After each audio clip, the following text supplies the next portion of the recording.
when you played for Belichick, what's the one thing that you picked up at the very end of your career, tail end? And I'm not just talking about doing a drop kick in a game, which was pretty awesome to see.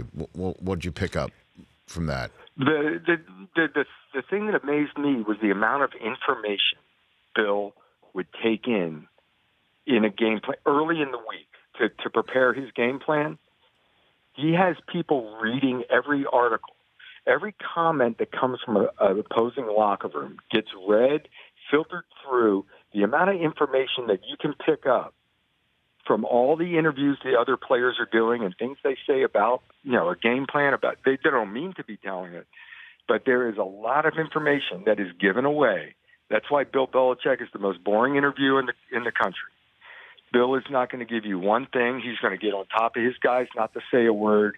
Be generic, be bland, don't give away information, because there is a ton of information given away. And it amazed me in their scouting reports, in their game plans, how detailed they could be and how right on they could be because of information that came out of a press conference. Because of loose lips in that regard. Do you have an example? Absolutely. Did you remember that you were like, wow, okay, so it was like buried in paragraph 12 of somebody's game write-up from 4 weeks before? I mean, is there something that you could jog the memory where you're like, okay, that was really something?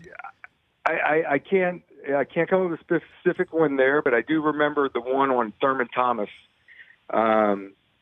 being animated. Thurman would always be animated when he's running a screen.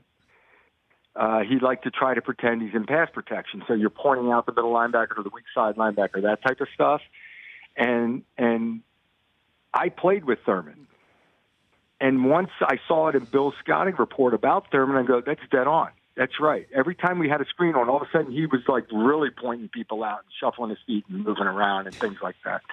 The information that is left in a locker, coaches always want you to turn your playbook in before you travel to the opposing city, or turn your game plans in. A lot of guys, the worst mistake I ever made, I dropped you have 12 starter plays or 10 starter plays, whatever that is, sure, in the game. In Oakland, we jog up out of the ramp through the opposing team's bench and over to our sideline across the field. I get there, we're getting ready for opening kickoff. I can't find my top 10 plays. And I had them in my helmet as I jogged across, holding in my hand. I ran back while the kickoff team was walking on the field. I ran back across the field into the Raiders bench, scurried around the bottom of the bench, found the list of our top 10 plays under their bench, grabbed it, ran back across the field.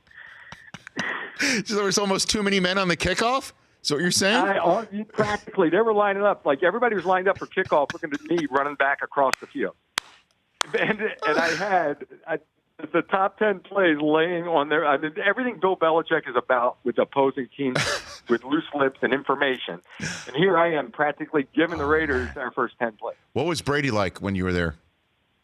Tom was great. I mean, he's, besides being first in, last out, hardest worker and all that, he had a knack. So, I mean, the football end of it, the IQ, all that's brilliant.